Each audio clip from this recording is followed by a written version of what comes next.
Hey guys, welcome back. Let's talk about UFC 312 today. So whether you are just trying to support your boyfriend as he's watching the UFC, or you're getting dragged to a watch party, or maybe you're just new to watching the UFC and you don't have time to follow all the fighters, I'm going to give you the Spark Notes and tell you everything you need to know about the main event and co-main event for UFC 312. Naturally, we're going to start off with the main event here. This is going to be Dricus Du Plessis versus Sean Strickland. All right, here's the rundown. So this is a middleweight fight, which means they're weighing in around 185 pounds, which is like an extra medium-sized weight class. And this fight is all about unfinished business. Dricus here has the belt right now. He's the champion, but when he won the belt, he took it away from Sean. Sean was the champion at the time. So right now, Sean wants his belt back. This is going to be the second time they're fighting, and the first time where Dricus won was a super controversial fight. It was really close, and Dricus won by split decision, which means that the judges didn't really agree on who won. Sean thinks that he should have won and that Dricus should never have gotten the belt. Dricus still thinks he should have gotten the belt, and now they're going to duke it out one more time. Now, when you are a UFC fighter headlining a pay-per-view show, it's in your best interest to make fights as dramatic as possible leading up to them, because the more people that buy pay-per-views for that fight, the more money you get. For that reason, a lot of times fighters will amp up the drama before a fight and make it seem like they really hate their opponents and hurl insults and make it into a soap opera before the fight so people are really interested and tuning in. I would say that a lot of the drama you see leading up to a fight between two opponents is a little bit exaggerated for that reason.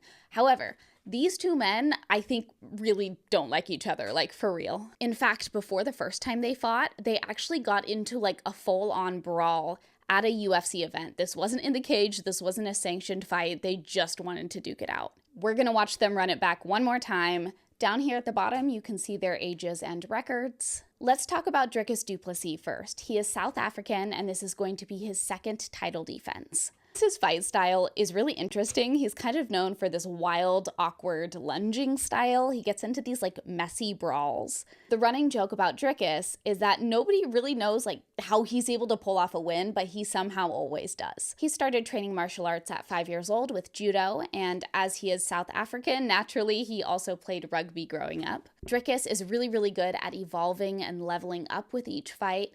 Notably, he was the very first person to ever submit Israel Adesanya, which is a really big deal. Now, Izzy hasn't had a great last few fights. He had a really disappointing weekend this last weekend. However, for a long time, Israel Adesanya was the king of the middleweight division. No one could touch him. Dricus getting a submission win against a giant of the division like that was a really big deal. A couple of other fun facts about Dricus. One is that they found a couple years ago that he had these breathing problems, so that he was only taking in like 8% oxygen intake through his nose, which is crazy because he was a pro MMA fighter and basically wasn't breathing at all. He got surgery to fix it back in 2023.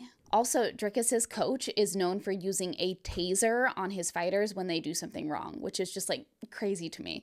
Moving along to Sean Strickland, generally people either love or hate this guy. In terms of his fight style, Sean is known for incredible defense. Like, he gets hit less than anybody else.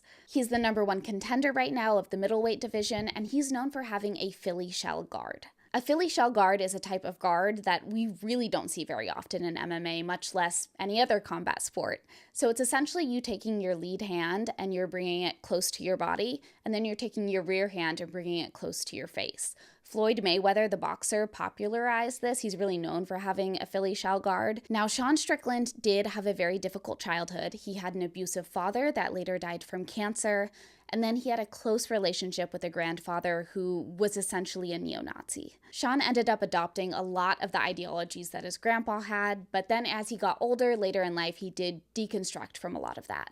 Despite that, Strickland is known for making controversial and inflammatory statements about groups like women, about women's rights, about the LGBTQ community, etc. And moving on to our co-main event, this is going to be a women's strawweight title fight between Weili Zhang and Tatiana Suarez.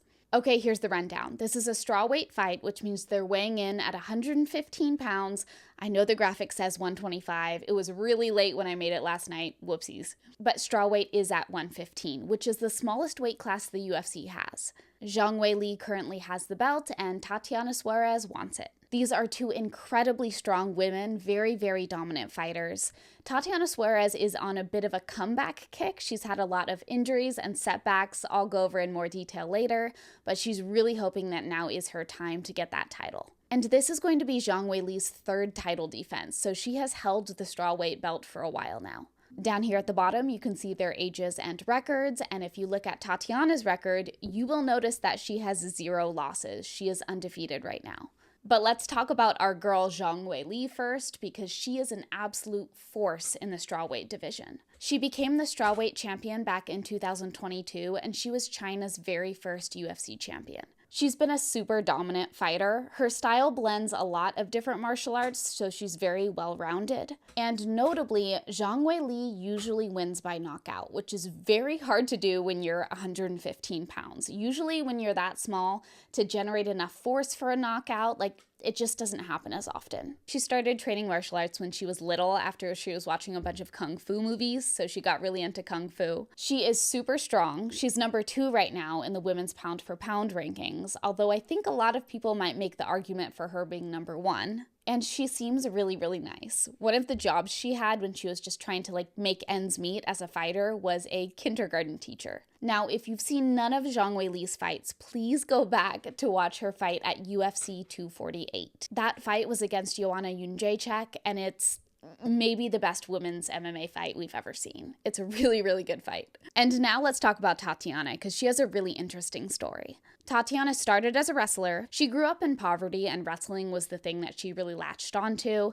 And she eventually got to the point that she was training to go to the Olympics. She was on the team, she was ready to go. At that point in time, she found out that she had cancer, so she had to stop training entirely in order to get treatment. After recovering, she decided to try something new and get into MMA, and she has been crushing it in MMA. Her very first fight was for a world title. Her very first pro fight, she won a world title, and she's been undefeated. She hasn't lost since. Tatiana first entered the UFC universe through The Ultimate Fighter, which is a reality TV show that the UFC puts on, and she won her season of The Ultimate Fighter. Something funny about Tatiana's switch to MMA is that she was such a good wrestler, right? And then she switched to MMA. Nobody wanted to fight her for her first fights. Even though she had no fights on her record in MMA, everyone was like, that girl's too good at wrestling. I'm not taking that fight. That isn't unheard of in the MMA world. People are so protective of their records in MMA that often if you're a specialist in a sport, then switch to MMA.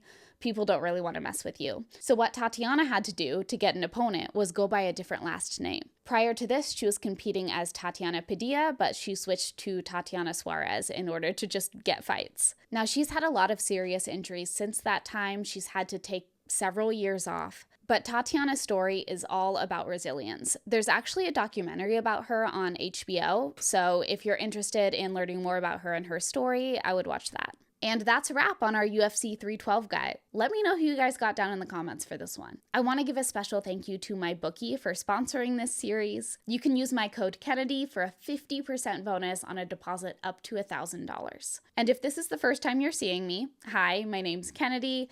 I am new to YouTube. However, I'm not new to making this kind of content. I've been doing it on other platforms for a while, but I'm making the transition.